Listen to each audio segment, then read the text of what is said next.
Yeah, I know you just worked a 72-hour shift, but I was gonna go watch a game with the boys. But if you really need me, I guess I can stay. Go lay down and relax. You deserve it. You've earned it. But by the way, before you go, can the kids have beer?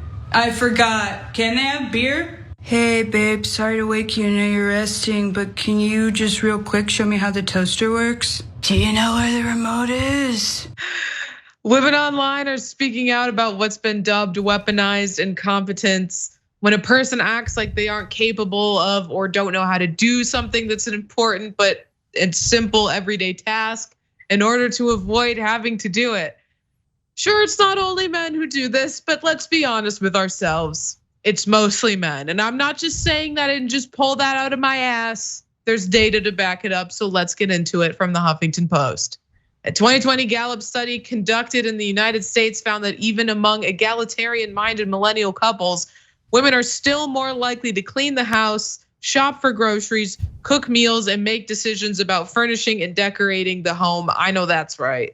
The study found that while men do take on a few domestic responsibilities, they take their cues from older generations and pick up tasks that can be done on their own schedules, like car maintenance and yard work. Now, this term got renewed attention this month when a Twitter user asked people to share their personal anecdotes of weaponizing competence. And let me promise you, the threads did not disappoint. Let's start here with Kelly Mangan, who said, I asked my ex, a 40-year-old man who'd been living on his own for 20 years, if he'd boil some water in the kettle for me. And he asked, how do I do that? To be clear, this was his house, his stove, and his kettle. We have this one from Ruth Ann who said, my ex put bleach in a dark load intentionally. When I asked why, he said, because I don't want to do laundry and you'll never ask me to do it again. And then this one, my ex's favorite joke was he didn't know how to cook and deliberately misinterpreted instructions. Ask him to brown the ground beef in the pan on the stove and he tossed the whole container, styrofoam, plastic and all in that bitch. Now I've got some more examples, but Cenk, I have to ask, as a man, have you ever done any weaponized incompetence? Me? Oh, never, never. Okay, no, seriously. First of all, we'll discuss and debate whether I'm guilty of this. I'm going to give you an example later, okay? But first, let me give you examples of my life from other people. So time to throw folks under the bus. Okay, so this is not only men. My grandmother used to do this all the time. Oh, I can't reach the dishes. I guess someone else has to set the table.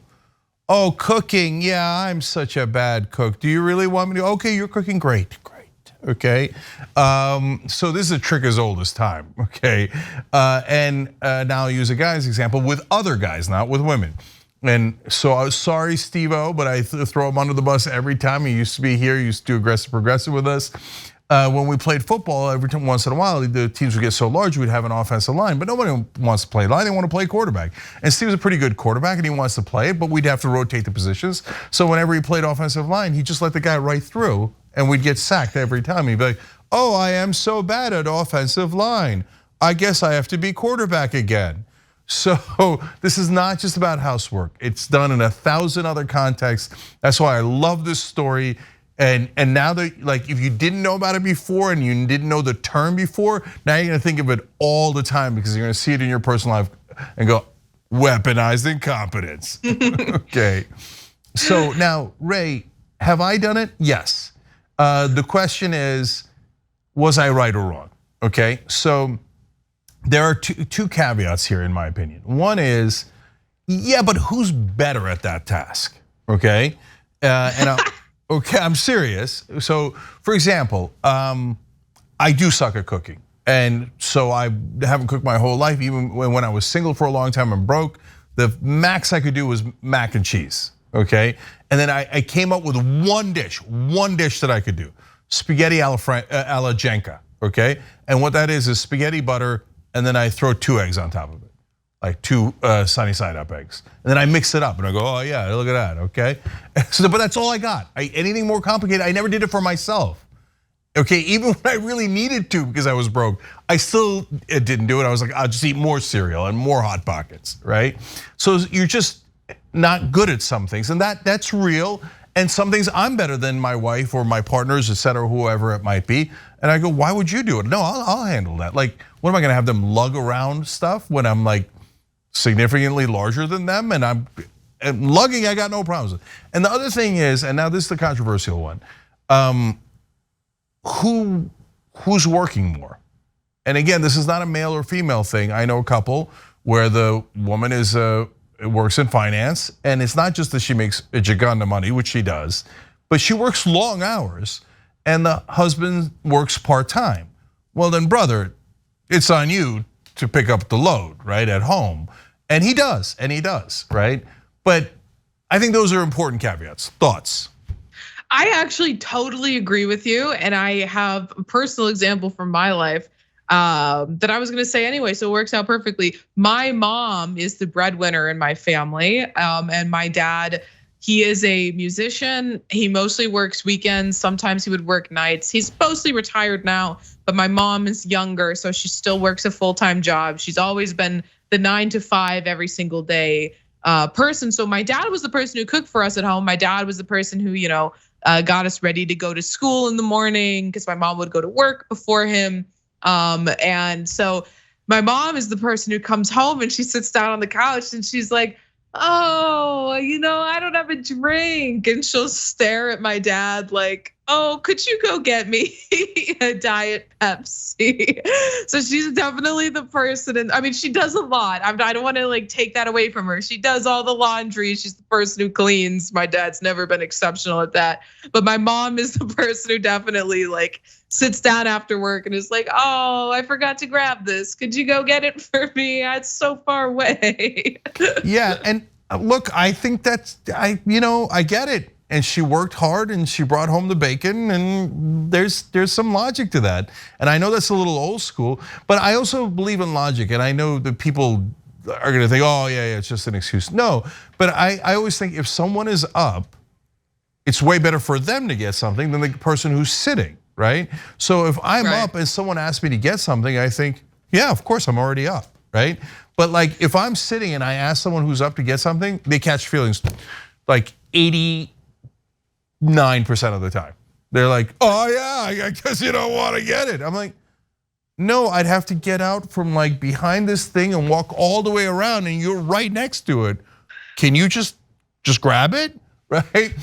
But I don't know, but everybody's biased. I'm biased too, so maybe I'm seeing it differently. No, I gotta say, we got some other examples, but before I get into them, I have to say, my brother and I, we always followed the rule, whoever's closer has to get it. So before he would ask me to get something, he would strategically get up and walk away, so he would be further from the thing. Well, that's cheating. That's a little bit of cheating, but you guys are onto the right track, though. That was his weaponized incompetence. But like we're saying, it's not just in relationships; it's family members who do it too. So we've got some examples of that.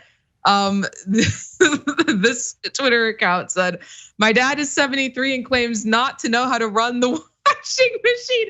I gotta say, I don't understand people who say, I don't know how to run the dishwasher, I don't know how to run the washing machine. Just press the button, it's right there. It's self-explanatory, it's not hard.